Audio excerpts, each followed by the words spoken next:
Hello नमस्कार दोस्तों, मैं विकास कुमार ढाका आप लोगों का फिर से वेलकम करता हूँ सोनी एजुकेशन के ऑनलाइन प्लेटफॉर्म पे। अपन लोग अपना चैप्टर पढ़ रहे थे एलसीएम एचसीएफ लघुत्तम समापवर्तक और महत्तम समापवर्तक। 24 क्वेश्चन अपन ने कर लिए थे। आगे अपन आज कंटिन्यू करते हैं। तो जितना अपन ने पढ़ा था आप लोगों ने अच्छे से उसको रिवाइज किया होगा, मैं ये उम्मीद करता हूँ। देखो, जो अपन ने क्वेश्चन नंबर 24 किया था सेम वैसा ही क्वेश्चन है। एक स्टोर में 345 लीटर रम, 120 लीटर बियर और 225 लीटर विस्की है। अच्छा लग रहा है ना क्वेश्चन। पीपू का कौन सा सबसे बड़ा आकार होगा जिससे पूर्णतः मापा जा सकता है। कितना बड़ा एक अपन कोई पीपा यानी एक बर्तन ले जिससे अपन इसको भी माप सकें, इसको भी माप सकें, इसको भी माप सकें, यानी उस संख्या का भाग इन तीनों में जाना चाहिए। देखो बच्चों, एक होता है भाजक। क्या होता है? एक भाजक जिसका भाग देना है। एक होता है भाज्य जिसमें भाग देना होता है, और भाग देने के बाद जो फल मिलता है उसको अपन कहते हैं भागफल, और जो फल शेष रह जाता है उसको अपन क्या कहते हैं? शेष फल। ठीक है, ये तो आप लोगों को पता होगा। इसको इंग्लिश में बोलते हैं बच्चों डिवाइजर, इसको बोलते हैं डिविडेंड, इसको बोलते हैं क्वोशिएंट, और इसको बोलते हैं रिमाइंडर।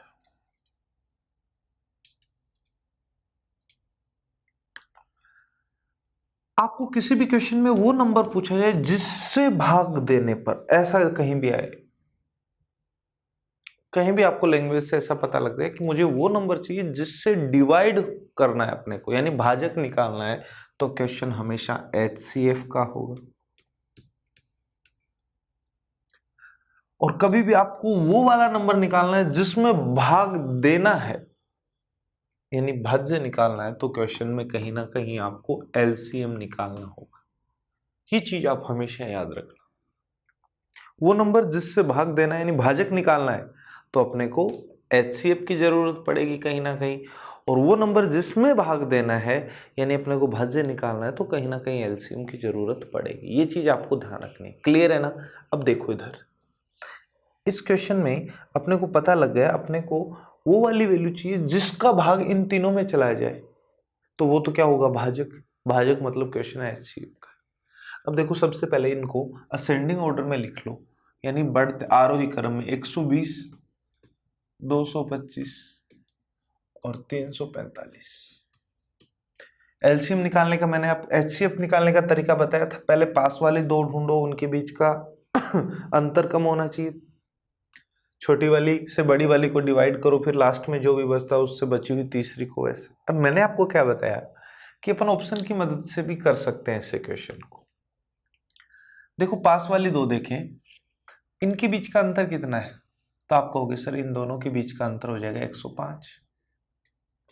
इन दोनों के बीच का अंतर तो सर का आप 120।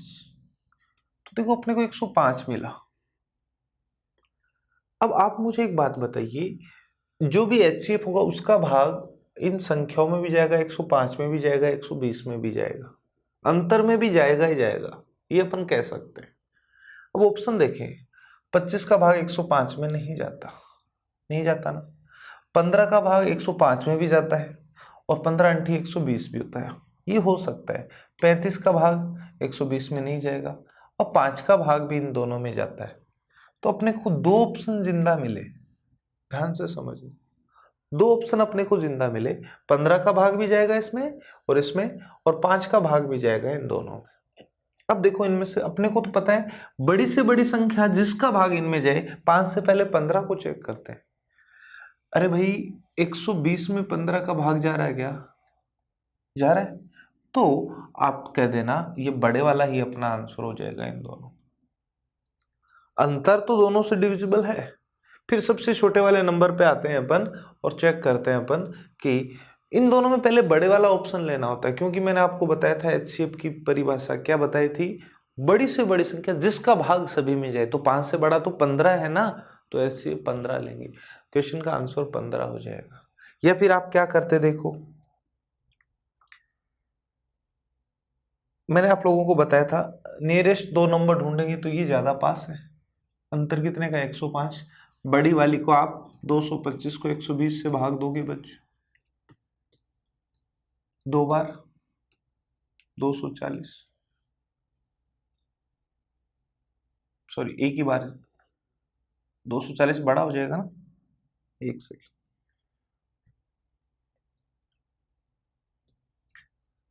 225 को 105 से भाग देंगे, एक ही बार जाएगा 105। शेषफल कितना बचा बच्चों, 0 2 1 120।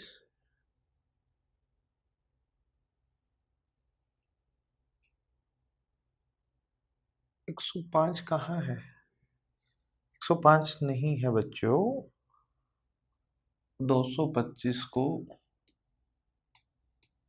मैं वो अंतर लेके चल रहा था, 120 से भाग देना है, सॉरी, तो एक बार जाएगा 120। शेषफल कितना बचेगा, 501। अब 105 से भाग देंगे अपन किसको, 120 को, फिर एक बार जाएगा, शेषफल कितना बचा, 15। 15 का भाग देंगे 105 में, 15 संति 105, पूरा पूरा चला गया। तो आप कहोगे सर इन दोनों संख्याओं का तो HCF कितना आ गया, 15। तीसरी संख्या में भी 15 का भाग देके देखो जा रहा है तो ठीक है, वरना आगे वही प्रोसेस पूरी करेंगे। पहले गया 2 बार 30, बचा 4, आगे 5, 15 3 45, पूरा पूरा ही चला गया ना, तो 15 ही अपना आंसर हो जाए। तो बेसिक से अपन ऐसे करें, लेकिन मैंने आपको ऑप्शन यूज लेना सिखाया है बच्चों ऐसे क्वेश्चन में। समझ आ गई ना बात, आगे देखो। नेक्स्ट क्वेश्चन नंबर 26, वह बड़ी से बड़ी संख्या ज्ञात करो जिससे इनमें भाग देने पर प्रत्येक दशा में समान शेष बचे। अरे भाई मुझे एक बात बताओ, बड़ी से बड़ी संख्या जिसमें इनमें पूरा पूरा भाग चला जाए वो तो HCF होता है, लेकिन इसने कहा है कि पूरा पूरा भाग नहीं जाना चाहिए, हर बार समान शेष बचना चाहिए। तो देखो इस क्वेश्चन को करते हैं अपन। इस क्वेश्चन को करने से पहले मैं थोड़ा सा आपको समझा रहा हूं, साइड में देखो ध्यान से। मैं आपसे ये कहूं बच्चों कि 7 है और 12, सबसे बड़ी ऐसी कौन सी संख्या होगी जिसका भाग इन दोनों में दें तो शेषफल दोनों जगह बराबर आना चाहिए। 7 में भाग दें उस संख्या का तो जो शेषफल आएगा वही शेषफल 12 में भाग देने पर आना चाहिए। तो अपन क्या करते हैं, इन दोनों का अंतर ले लेते हैं बच्चों। इन दोनों का अंतर कितना होगा, 5।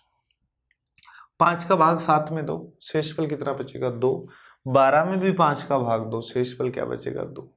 यानी अंतर ही ले लेते हैं, 2 पे ही बात कर रहे हैं, यहाँ पर 3 है इस क्वेश्चन में, बाद में देख ले। एक एग्जांपल और लेते हैं अपन। मैं आपको ये कह दूं एक संख्या है 20, एक है 38। वापस वही क्वेश्चन है मेरा, सबसे बड़ी संख्या वो बताओ जिससे दोनों में भाग दें, पूरा पूरा भाग चला जाए तब तो HCF निकालना होता है, लेकिन समान शेष बचे। क्वेश्चन में कंडीशन क्या है, समान शेष बचे वाली कंडीशन है बच्चों। तो देखो अपने को इन दोनों का अंतर निकाल लेना है। 20 और 38 का अंतर 18। आप चेक कर लो बच्चों, 20 में 18 का भाग दो, शेषफल 2। 36 होता तो पूरा पूरा भाग चला जाता है, यानी 38 में 18 का भाग दोगे तो भी शेषफल 2। समान शेष वाले क्वेश्चन में अगर 2 ही नंबर है तो अंतर लेते हैं। लेकिन एक चीज और समझो बच्चों, ये 5 था ना, वो इस छोटे वाले नंबर से छोटा था तो इसलिए मैंने आंसर कह दिया। ये 18 जो है वो 20 से छोटा है ना, इसलिए यही आंसर हो जाएगा। लेकिन जैसे देखो 20 के फैक्टर करते हैं, प्राइम फैक्टर नहीं, देखो 18 के 18 में 9 का भाग भी जाता है, 18 में 6 का भी जाता है बच्चों, 18 में 3 का भी जाता है और 18 में 2 का भी जाता है। ये वो नंबर होंगे जिसका भाग 18 में। तो 18 से नहीं, इनमें से आप किसी से भी भाग दे दो, शेषफल सेम आएगा, भले ही 0 आ सकता है कभी, लेकिन आएगा सेम। जैसे देखो 20 में 9 का भाग दो तो भी शेषफल 2 आ गया, 38 को 9 से भाग दो तो भी शेषफल 2, 20 को 6 से भाग दो शेषफल 2 आएगा, 38 को 6 से भाग दो शेषफल 2 आएगा। 2 2 आ रहे हैं दोनों से।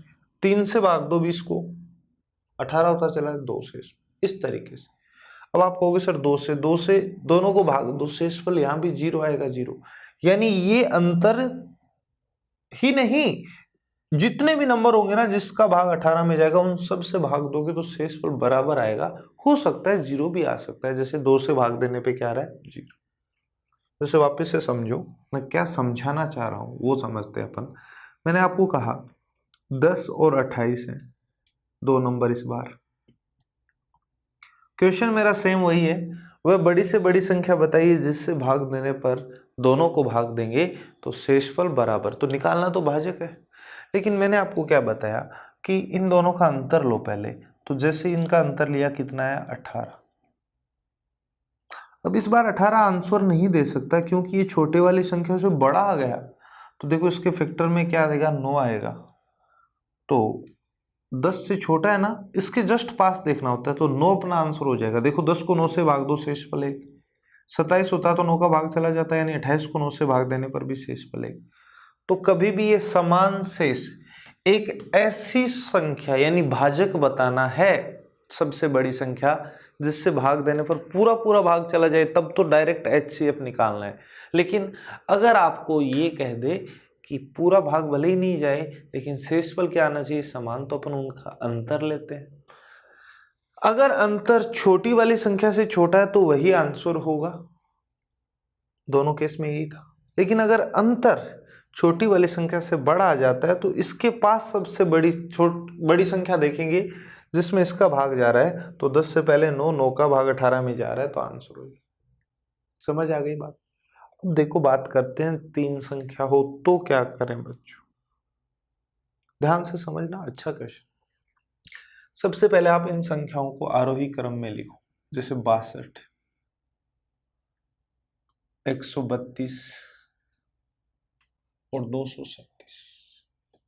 एक बार भूल जाओ 237 है ही नहीं तो आप कहोगे सर मैं तो समान शेष वाला क्वेश्चन है तो अंतर ले लेता। बच्चों 132 और 62 का अंतर 2 - 2 0, 13 - 6 7, 70 आएगा। बस एक बार अंतर। अब एक बार भूल जाओ ये नहीं है तो इन दोनों को सेम पूछूं मैं समान शेष वाला, तो इन दोनों का अंतर लोगे तो इनका अंतर आएगा 100। अब अपने को पता है कि मैंने बताया था या तो 70 आंसर होगा, लेकिन 70 तो हो नहीं सकता क्योंकि 62 से क्या है ये बड़ा। तो एक ऐसी संख्या होगी जिसका भाग 70 में जा रहा हो, इसके जितने भी फैक्टर होंगे, गुणनखंड होंगे, उसमें से कोई एक आंसर होगा, कंफर्म है। ऐसे अगर ये नहीं तो इन दोनों का अंतर 105, ये दोनों ही संख्या होती तो 105 ही आंसर हो जाता। क्यों? क्योंकि 105 इससे छोटा है। लेकिन अपन ने देखा कि यहाँ पर तो नंबर 3 है तो इसमें भी भाग जाना चाहिए उसका, इसका भी फैक्टर होना चाहिए इसका, तो अब इनका HCF ले लो। भाजक निकालना है ना तो HCF की जरूरत पड़ेगी कहीं ना कहीं। अब देखो इन दोनों का HCF लेना है तो आप मुझे एक बात बताओ, मैंने आपको बताया HCF का भाग 70 में भी जाएगा, 105 में भी, लेकिन इनका अंतर 35 में भी जाना चाहिए। ऑप्शन में देखो 35 में भाग केवल 35 खुद का जा रहा है और किसी का नहीं जा रहा, C अपना आंसर हो जाएगा। क्या कह रहा हूं, ध्यान से सुनना। समान शेष वाला क्वेश्चन हो और भाजक निकालना है, यानी जिससे भाग देने पर समान शेष बचे, तो क्वेश्चन में कहीं ना कहीं HCF की जरूरत पड़ेगी। जितने भी नंबर आपको दे रखे हैं N1 N2 N3 जितने भी हो सकते हैं बच्चों, N4 सबसे पहले इन दोनों का डिफरेंस, जैसे मैंने D1 कह दिया, इन दोनों का डिफरेंस D2 कह दिया, इन दोनों का डिफरेंस D3 कह दिया, और लास्ट में अपन क्या करते हैं, इनका क्या ले लेते हैं, HCF ले लेते हैं, और वही अपना आंसर आ जाता है। तो आप ये फॉर्मेट ध्यान रखना, HCF का क्वेश्चन है, समान शेष बचे तो संख्याओं को आरोही क्रम में लिखो, अंतर निकालते चलो दो दो का, जो भी आता है उसका HCF ले लो, आंसर हो जाता है। क्लियर? देखो जरा ये क्वेश्चन एग्जाम में आया हुआ क्वेश्चन, संख्याओं 11,284 और 7,655 को, एक बार इसको भूल जाओ, यहां से लेकर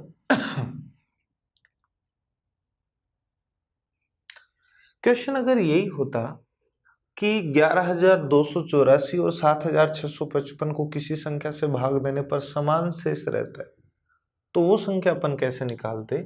7,655 और 11,284। तो आप कहते सर समान शेष वाला क्वेश्चन है, मैं अंतर ले लेता। 14 - 5 बच्चों 9, 8 - 6 2, 12 - 6 6, 11 - 8 3, 3,629 क्या छोटी वाली संख्या से छोटा है? सबसे बड़ा नंबर ये होगा जिसका भाग इन दोनों में दोगे तो शेषफल समान बचेगा। लेकिन क्वेश्चन में इस बार आप पे पाबंदी लगा दी है कि जो आपको आंसर देना है वो कितने अंकों वाली संख्या होनी चाहिए? वह 3 अंकीय संख्या होनी चाहिए। तो अब देखो इस क्वेश्चन को यहाँ से आगे करने के लिए आपको ऑप्शन की मदद लेनी पड़ेगी। मैंने कहा कि अगर ये आंसर नहीं देना अपने को तो जरूर कोई संख्या ऐसी होगी जिसका भाग इसमें भी जा रहा होगा, उससे भी इनको भाग देने पर समान शेष आएगा, जैसे मैंने 18 के फैक्टर करके भी पीछे बताया था। तो अब आपको इन चारों ऑप्शन में से वो ऑप्शन देखना है जिसका भाग इसमें पूरा पूरा चला जाएगा, और बच्चों इसका भाग 191 का जाएगा इसमें, और किसी का नहीं जाएगा। आप डिवाइड करके देख लेना। तो ध्यान रखना, इसके बाद आपको ऑप्शन की मदद लेनी ही पड़ेगी और कोई रास्ता नहीं। 2 अंकों वाली भी पूछ सकता था, समझ आ रहा है? तो इस तरीके से अपन करें, ठीक है। आगे देखिए बच्चों, वह बड़ी से बड़ी संख्या ज्ञात करो जिससे भाग देना है, मतलब भाजक निकालना है। क्वेश्चन तो HCF का है। एक बार तो 641 को भाग देना है उस नंबर से जो अपने को निकालना है, एक बार 711 को, एक बार 1527 से, लेकिन इस बार 12, 8 और 10 शेष बचे। पीछे वाले 2 क्वेश्चन में शेषफल समान था, समान होगा तो अपने को देगा ही नहीं, क्या है कि 2 शेषफल बच रहा है कि 3, ऐसे नहीं देगा। लेकिन बच्चों अगर अलग अलग कहेगा तो फिर आपको शेषफल भी देगा।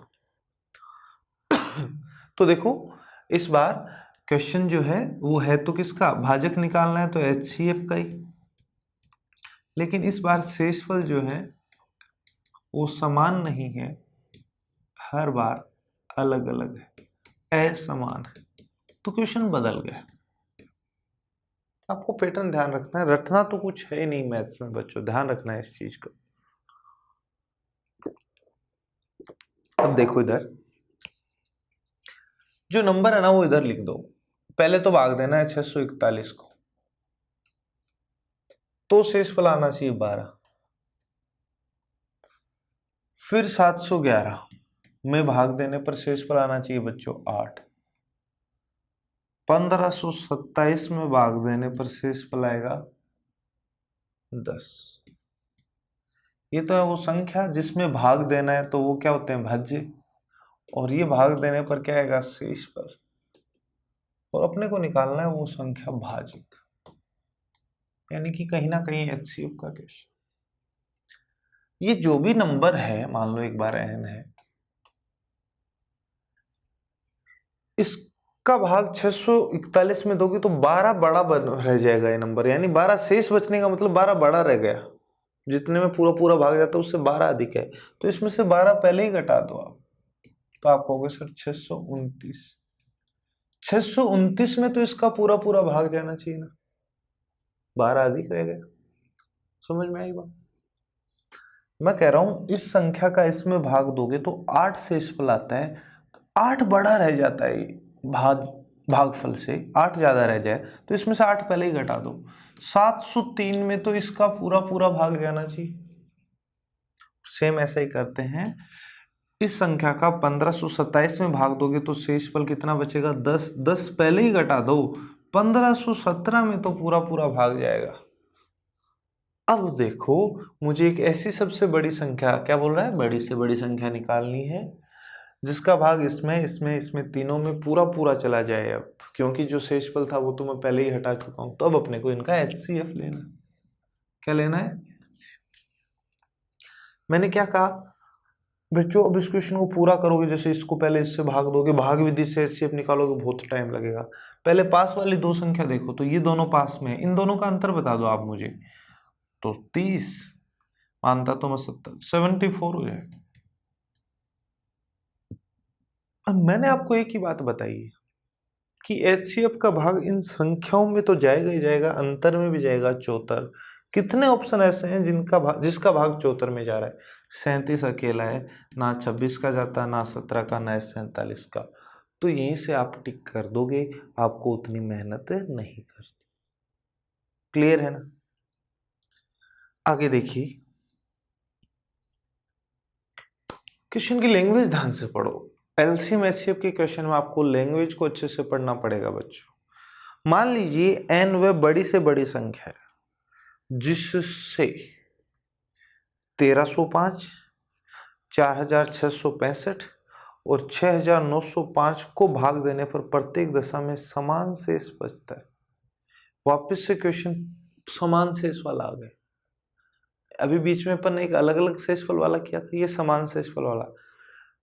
मान लीजिए n एक बड़ी से बड़ी संख्या है जिससे 1305, 4665, 6905 में भाग देने पर प्रत्येक दशा में समान शेष आए। तो मैंने आपको क्या बताया था बच्चों, देखो पहले तो इनको आरोही क्रम में लिखो। 1305, 4665 और तीसरा नंबर है 6905। इन दोनों का अंतर, दो का अंतर लेते चलते हैं, समान शेष वाला अपन ने किया था। देखो 5 - 5 0, 6 - 0 6, 6 - 3 3, 4 - 1 3, 3360 इनका अंतर। इन दोनों का अंतर बच्चों, तो इन दोनों का अंतर 5 - 5 0, 10 - 6 40, 9 - 7 2, 6 - 4 2। अब मैंने आपको कहा इन दोनों का HCF निकालना है, पहले अंतर लेना है। अगर दो ही संख्या होती तो अपन ये लेते, लेकिन फिर भी ये आंसर तो नहीं होता क्योंकि इससे ये बड़ा आ रहा है। तो पहले आपको क्या करना है, दो का अंतर निकालते जाना है, जो जो अंतर आता है उनका HCF ले लेना है। तो देखो इन दोनों का अंतर देखो बच्चों 1120। उस संख्या का जो भी HCF होगा उसका भाग इसमें भी जाएगा, इसमें भी जाएगा, 1120 में जाएगा। और ऐसा खुद 1120, ये देखो 1120 का ये तो 2 गुना है और ये 3 गुना है। तो जो वो संख्या थी ना n, वो सबसे बड़ी संख्या 1120 होगी। अगर आपको यकीन नहीं हो तो आप 1120 का भाग इसमें दे लेना, 1120 का भाग एक बार इसमें दे लेना और एक बार इसमें देख लेना, शेषफल बराबर आएगा। ठीक है, तो इस तरीके से अपन समान शेष वाले क्वेश्चन। लेकिन आपसे संख्या नहीं पूछ रहा बच्चों, लास्ट में देखो पूछा क्या है, n की जो भी अंक है ना उनका योग क्या होगा। तो देखो इसमें अंक जो है 1 है, प्लस फिर 1 है, प्लस 2 प्लस 0। तो जोड़ो बच्चों, 2 + 2 4 + 0 4। इस क्वेश्चन का आंसर हो जाएगा, घबराने की जरूरत नहीं। तो लैंग्वेज को पूरा अच्छे से पढ़ा करो कि अपने से पूछा क्या गया है। हो रहा है ना, मिक्स कर रहा हूं मैं क्वेश्चन, तो समझ आ रहा है आप लोगों को। आगे देखिए बच्चों, वह बड़ी से बड़ी संख्या जिससे 122 और 243 को भाग दे तो क्रम से 2 तथा 3 से, जिससे भाग दे मतलब भाजक निकालना है। तो मतलब क्वेश्चन तो HCF का ही है, लेकिन इस बार शेषफल अलग अलग आ रहा है। तो मैंने क्या बताया था अभी, देखो 122 में भाग दें तो शेषफल कितना आना चाहिए 2, तो 2 पहले ही कम कर दो। 120 में तो पूरा पूरा भाग जाएगा ना उस संख्या का। फिर कह रहा है 243 में भाग दें तो शेषफल आना चाहिए कितना 3, 3 पहले ही कम कर दो। 240 में तो पूरा पूरा भाग जाना चाहिए ना। तो वो संख्या निकालनी है जिसका 120 और 240 में पूरा पूरा भाग जाए, तो इनका अंतर भी 120। एक ऐसी संख्या जिसका भाग 120 में जाएगा, 120 खुद ही होगा 240। सबसे बड़ा ढूंढना होता है अपने को, जाता तो 60 का, इन दोनों का तो जाएगा ही नहीं, लेकिन 60 से पहले खुद 120 है तो 120 से ट्राई करो, ये और ये दोनों डिविजिबल हो रहे, तो अपना आंसर कितना आ जाएगा 120। समझ आ रही है ना बात। तो बहुत ही आसान चैप्टर है, बस थोड़ा सा लैंग्वेज को अच्छे से पढ़ना। अब देखो यहाँ पर एक बगीचा है, उसमें 75 तो आम के पौधे हैं, 90 पौधे नींबू के हैं और 120 संतरे के पेड़ हैं। अब अपने को उनकी क्या लगानी, क्यारियां लगानी। घर पे बनाते हैं ना अपन क्यारी छोटी छोटी। अब ये आगे देखो क्या कह रहा है, प्रत्येक क्यारी में पेड़ों की संख्या समान होनी चाहिए। जितनी भी क्यारी हैं, जैसे एक में 10 पौधे हैं तो सब में 10 10 ही होने चाहिए, एक भी कम या ज्यादा नहीं होना चाहिए। एवं किस्म भी समान होनी चाहिए। किस्म समान होने का मतलब क्या है? जैसे किसी भी क्यारी में आपने पहला पौधा नींबू का लगा दिया तो बाकी सारे नींबू के ही होने चाहिए। मतलब अलग अलग पेड़ों की क्यारियां बनानी है अपने को। नींबू की अलग, संतरे की अलग और आम की अलग, और हर में आपको पेड़ भी बराबर बराबर लगाने हैं। आपसे पूछा तो बताइए क्यारियों की कम से कम संख्या कितनी होगी? आप मुझे एक बात बताओ, ध्यान से सुनना। हर क्यारी में अपन जो भी पौधे लगाएंगे, मान लो 10-10 लगाए या 20-20, आम के पेड़ों की तो अलग ही क्यारियां होगी, तो जितने भी पौधे होंगे एक क्यारी में जितने पौधे, उसका भाग 75 में भी जाना चाहिए, 90 में भी जाना चाहिए और 120 में। तो एक ऐसी संख्या जिसका भाग 75, 90 और 120 में जाए, वो होगा इनका HCF, बड़ी से बड़ी संख्या। तो देखो 75, 90 और 120 का HCF निकालना है। थोड़ा जल्दी निकालना सीखते हैं। मैंने कहा HCF का भाग इन संख्याओं में तो जाएगा ही जाएगा, लेकिन इनके अंतर में ही जाएगा। सबसे छोटा अंतर इन दोनों के बीच है, कितने का? 15 का। तो या तो 15 खुद ही हो सकता है, या फिर 5 भी हो सकता है, 3 भी। तो अब आपको देखना क्या है, 15 का भाग इसमें जा रहा है क्या? जा रहा है, तो इसमें तो जाएगा ही जाएगा, एक बार अधिक जाएगा क्योंकि इन दोनों का अंतर ही 15, इसमें भी जा रहा है, तो 15 ही होगा। ये आएगा प्रत्येक क्यारी में लगाए गए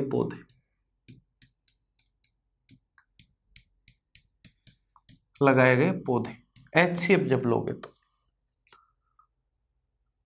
अरे भैया आप कहोगे कि 15-15 की क्यारी लगा रहा हूं पौधों की, तो बताओ बच्चों, आम की तो 5 क्यारियां बन जाएगी, नींबू की बन जाएगी 6 और इसकी बन जाएगी 8। बन जाएगी कि नहीं?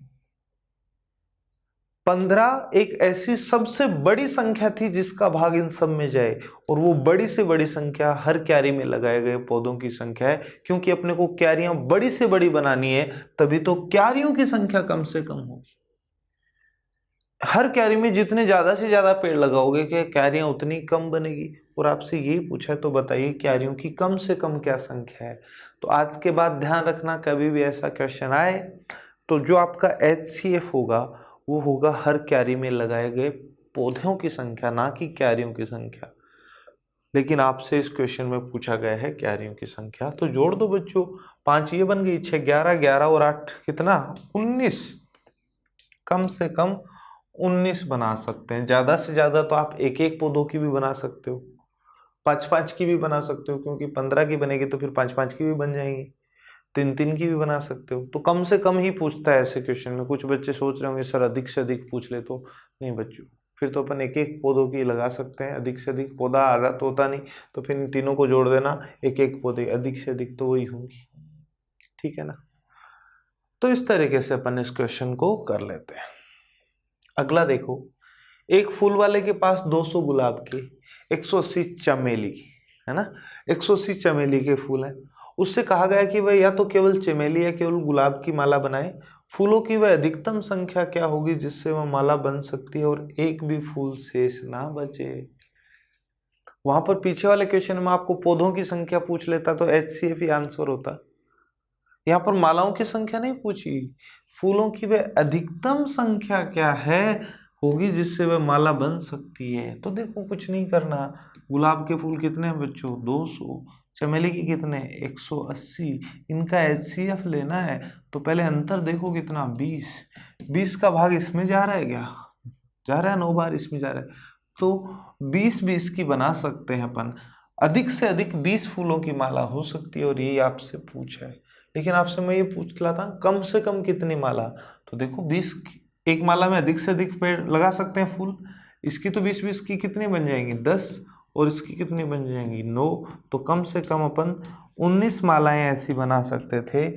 लेकिन इसने माला नहीं पूछी, इसने इस बार ये पूछ लिया कि हर माला में अधिक से अधिक कितने फूल। तो वहाँ पेड़ों की संख्या थी, तो यहाँ पर ये फूलों की संख्या।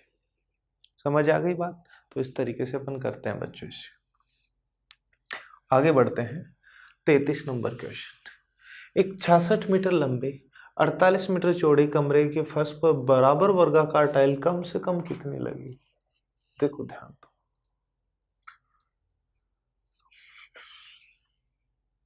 डायग्राम बना के समझाता हूँ, वैल्यू बड़ी भी हो सकती है कि मान लो ये आपके घर में कोई आयताकार फर्श है, ये कितना लंबा है 66 मीटर और कितना चौड़ा है 48 मीटर। अब आपको बराबर वर्गाकार टाइल लगानी है इसमें, कम से कम कितनी लगेंगी? जो एक टाइल होगी वो अपनी स्क्वायर की शेप में होनी चाहिए, वर्गाकार। इधर भी ये पूरी पूरी फिट बैठनी चाहिए, मतलब इस साइड का भाग 66 में भी जाना चाहिए और इधर भी पूरी पूरी। कहने का मतलब इसकी जो भी वर्ग की भुजा होगी उसका भाग 66 में भी पूरा पूरा जाना चाहिए, 48 में भी पूरा पूरा। और कम से कम टाइल लगानी है तो ये जितनी बड़ी हो सकती है उतनी ले लें। तो आप कहोगे सर इस एक टाइल की जो भुजा होगी ना वो एक ऐसी बड़ी से बड़ी संख्या होगी जिसका भाग इन दोनों में जाए, और वो होता है इन दोनों का HCF। अब देखो इन दोनों का HCF क्या हो जाएगा, 48 और 66, 8 6, 6 का भाग 11 बार, 6 का भाग 6 ही होगा, इन दोनों का HCF 6। तो आप कहोगे सर 6 मीटर वाली मैं वर्गाकार बड़ी से बड़ी टाइल ले सकता हूँ।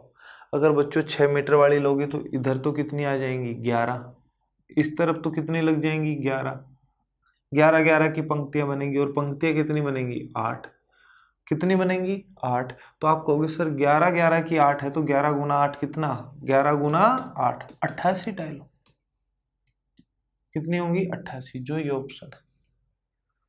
लेकिन आप लोगों को देखो ये क्या करना है, आपको इधर दोनों तरफ भाग देके गुना कर लेना है, पहले HCF निकाल लेना है, बात खत्म हो जाती है। वापस से सुनो, देखो बड़ी वैल्यू के साथ लेते हैं। 15 मीटर 17 सेंटीमीटर तो लंबा, 9 मीटर 2 सेंटीमीटर चौड़े कमरे के फर्श पर बराबर वर्गाकार टाइल कम से कम कितनी लगेगी? देखो वैसा ही क्वेश्चन है। उसकी जो इस बार लंबाई है, इसकी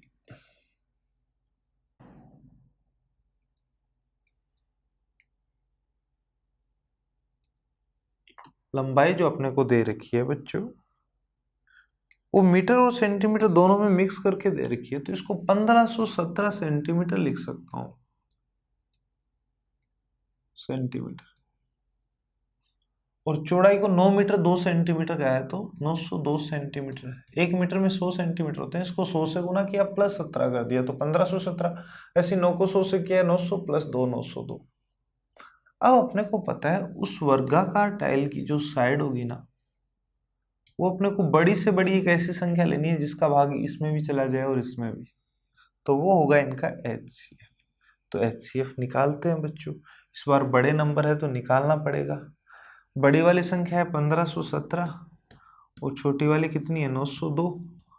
एक बार भाग जाएगा 902, शेषफल कितना बचेगा 5, 1, 15 माइनस 9 कितना बच्चों 6। अब 615 का भाग वापस से देंगे 902 में, फिर एक बार जाएगा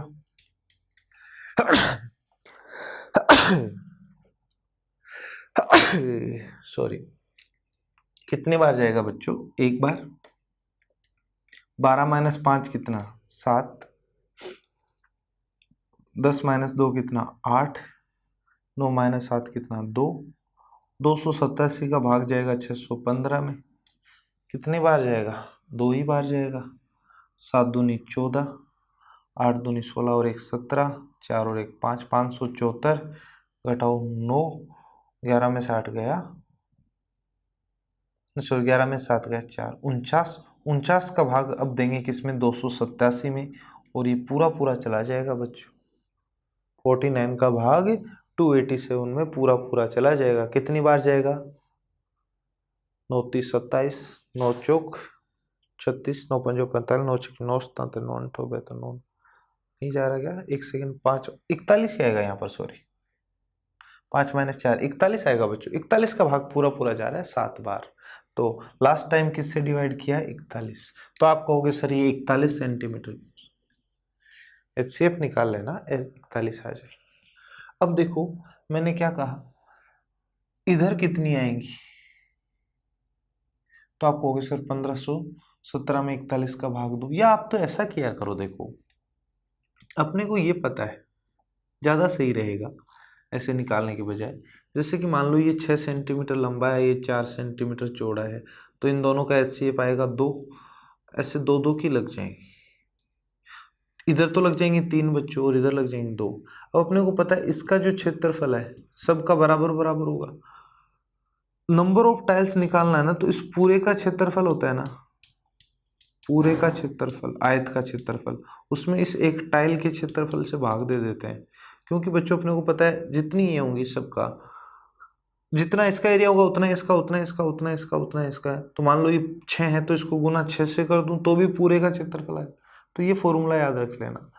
टाइलों की संख्या निकालनी है, इस पूरे के क्षेत्रफल को इस एक टाइल के क्षेत्रफल से भाग दे दिया करो। तो देखो करते हैं अपन इसको।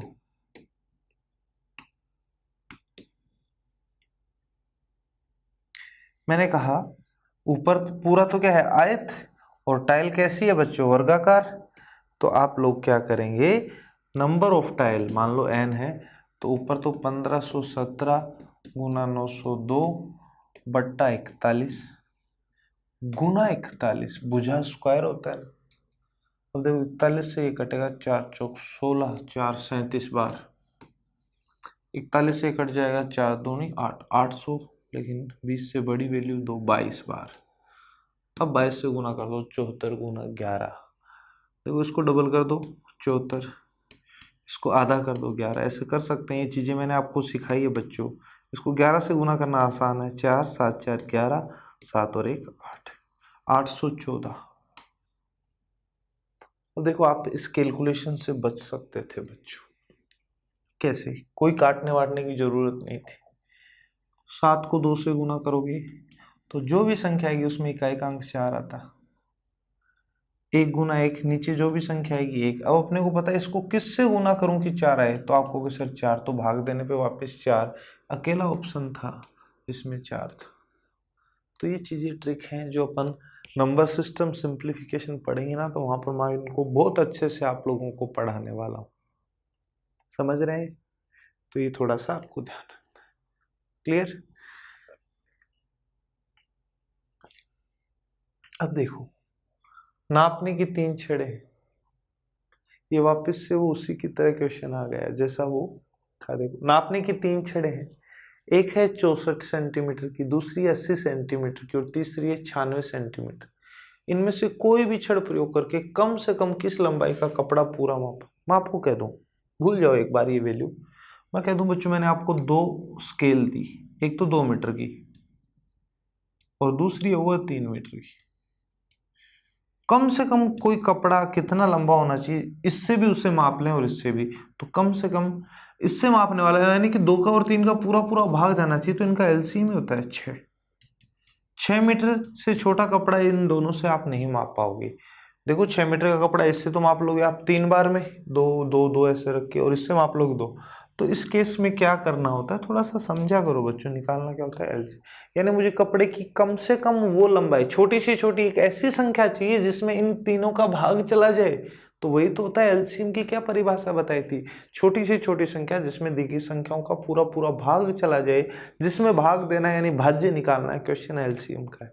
तो देखो अब मैंने आपको एलसीएम लेना सिखाया था, 64 80 और 96, ये 2 की पावर 6 होता है बच्चों, याद होगा ना। 2 की पावर 4 16, 2 की पावर 5 32, 2 की पावर 6 64, 2 की पावर 7 128, इस तरीके से। 80 होता है 16 गुणा 5 और 16 होता है वो 2 की पावर 4, क्योंकि अपन अभाज्य संख्याओं के अलावा तो कुछ लिख ही नहीं सकते। 96 को मैं लिख सकता हूँ 32 गुना 3 और 32 होता है 2 की पावर 5। ऐसे कर लेना। मुझे चाहिए एलसी, तो मैंने कहा था सबसे पहले 2 देखो सब जगह, लेकिन बड़ी पावर कितनी है 6, 3 केवल एक ही जगह और कहीं है ही नहीं, 5 भी एक ही बार। 2 की पावर 6 कितना होता है 64 गुना 15। अब देखो ये सारी चीजें मैंने आपको सिखाई। एक सम संख्या, एक ऐसी संख्या जिसमें इकाई का अंक 5, तो कैसे किया करो इसको आसान, इसको आधा कर दो 32 और इसको डबल कर दो 30। 32 को 3 से गुना करना आसान है, 96 960 सेंटीमीटर में आएगा, क्योंकि ये सब किस में है, सेंटीमीटर में। लेकिन ऑप्शन किस में दे रखे हैं, मीटर में, तो सेंटीमीटर को मीटर में कन्वर्ट करोगे तो 100 से भाग देना पड़ेगा, तो यहाँ पर दशमलव लग जाएगा, 9.60 मीटर। ये अपना आंसर हो जाएगा। समझ आ रही है ना बात। तो इस तरीके से अपन इन क्वेश्चंस को इजीली कर सकते हैं बच्चों, ठीक है। चलो एक क्वेश्चन और देखते हैं। 10, 15, 20 से पूर्णतः विभाजित 4 अंकों वाली संख्या पूछ ली इस बार। अगर ये 4 अंक नहीं कहता, 10, 15, 20 से पूर्णतः विभाजित संख्या, तो आप कहते सर इनका एलसीएम होगा। इन तीनों का भाग जाना चाहिए, 10, 15 और 20। वैसे यहाँ पर तो एलसीएम 60 होगा, मेहनत करने की जरूरत नहीं, लेकिन फिर भी अपना देखो 2 गुना 5, एलसीएम निकालने वाले तरीके पे आ गए, 3 गुना 5, 20 होता है 4 गुना 5, लेकिन 4 में लिख नहीं सकता क्योंकि अभाज्य तो 2 का स्क्वायर। अब देखो एलसीएम देखते हैं अपन। 2 की मैक्सिमम पावर कितनी है बच्चों, 2, तो 2 का स्क्वायर लिखोगे यानी 4, 3 एक ही जगह है और 5 की पावर सब जगह एक ही है, तो आप देखो 12 गुना 5 कितना, 60। 60 ऐसी सबसे छोटी संख्या है जिसमें इन तीनों का भाग जाए, लेकिन क्वेश्चन में कुछ और ही पूछ रखा है। मैंने आप लोगों को एक बात बताई थी बेटा कि 60 से छोटा कोई नंबर नहीं होगा जिसमें इनका भाग जाए। 60 के बाद कोई नंबर होगा तो वो ऐसा होगा जो इसका भी भाग जा रहा होगा, यानी 60 के बाद इन तीनों का भाग 120 में जाएगा, 160, तो 120, 180 जो भी मैं लिख रहा हूं आगे, वो 60 से भी पूरे पूरे डिविजिबल होंगे। लेकिन क्वेश्चन में आप पे पाबंदी लगा दी है कि 4 अंकों की सबसे बड़ी संख्या होनी चाहिए जिसमें इन सब का भाग जाए, मतलब 60 का जाए, ये कहना चाह रहा।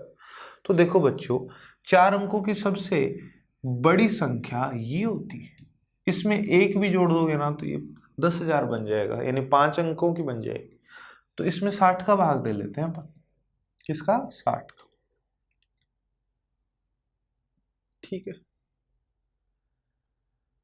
कितनी बार, एक बार, 9, 3, आगे 9, अब जाएगा 6 बार, 6, 6, 36, शेष पर 9, 3, आगे 9 लिखोगे, वापस से वही जाएगा 6 बार, शेष पर बच रहा है 39। अरे भाई, इस संख्या में 60 का भाग दोगे तो 39 शेष बचेगा, इसको 39 पहले ही कम कर दो तो 99, ये घटा रहा हूं इसमें से 60, 9960। क्या बच्चों, इसमें तो अब पूरा पूरा भाग चला जाएगा, यही अपना आंसर है। अब देखो बच्चों, ऐसे क्वेश्चन को करने के लिए अपने को करना क्या चाहिए, अपन पढ़ेंगे, ये आपको बिल्कुल नहीं करना। एलसीएम एचसीएफ के क्वेश्चन डिजिट सम से हो जाते हैं। किससे हो जाते हैं, डिजिट सम, जिसका भाग देना है 6 + 0, इसका डिजिट सम कितना है, 6। ऑप्शन से देखो कितने का 6 आ रहा है, देखो 9, 18, 9, 27, 27 और 5 बच्चों 32, 32 में भी 3 और 2 को जोड़ो, 5 नहीं, 9 को तो आप हटा ही दिया करो, जिससे इसका डिजिट सम 8 आएगा, दोनों 9 को हटा दो भले, एक बार कर लो, 9 और 9 18, 18 और 8 तो आपको 18 और 26, 26 + 0 26, 26 में भी 2 और 6 को वापस से जोड़ना है तो 8, 8 है ना, नहीं मुझे तो 6 ढूंढना है, इसका तो डिजिट सम 0 आ जाएगा, क्योंकि 9 को हटा देते हैं अपन, 9 को मेजर ही नहीं करते, या फिर 9 कह सकते हो, ये कह ली, ये 9 तो हटा दो, 6 + 0 कितना, 6, ये डिजिट सम इसके बराबर है, तो इसलिए भाग, मैं ये कहना चाह रहा हूं, ध्यान से सुनो, 27 है, इसमें अपने को पता है किन किन संख्याओं का भाग जाता है। जैसे मैं कहता हूं कि 27 में बच्चों अपना 3 का भाग जाता है और 9 का जाता है, इसका डिजिट सम देखो 9 भी आ रहा है एक बार, और 9 में 3 का भाग जाता है, तो ऐसे अपन डिजिट सम से पता कर लेते हैं। बाकी मैंने आपको बेसिक इसका बता दी, और क्वेश्चन करेंगे अपन, उसमें भी ये डिजिट सम वाला रूल यूज करेंगे तो आपको अच्छे से समझ आ जाएगा, ठीक है ना। तो अपन ने 15, 20 और 10, 15 और 20 से डिविजिबल सबसे छोटा नंबर निकाला 60, लेकिन नहीं, मुझे ये नहीं बताना, मुझे 4 अंकों की सबसे बड़ी संख्या बतानी थी, तो मैंने इसको 60 से भाग दिया, तो शेषफल इतना बचा, यानी ये जब 60 से डिवाइड होगी तो 39 बड़ी रह जाएगी, तो इसको कम कर दो, तो ये तो पूरी पूरी डिवाइड हो जाएगी। क्लियर है ना? तो आज की क्लास में अपन इतना ही, बाकी अपन नेक्स्ट क्लास में पढ़ेंगे बच्चों। ओके गाइस, तो मिलते हैं अगली क्लास में। तब तक आप लोग इन क्वेश्चन को दोबारा अच्छे से पढ़ना और करना।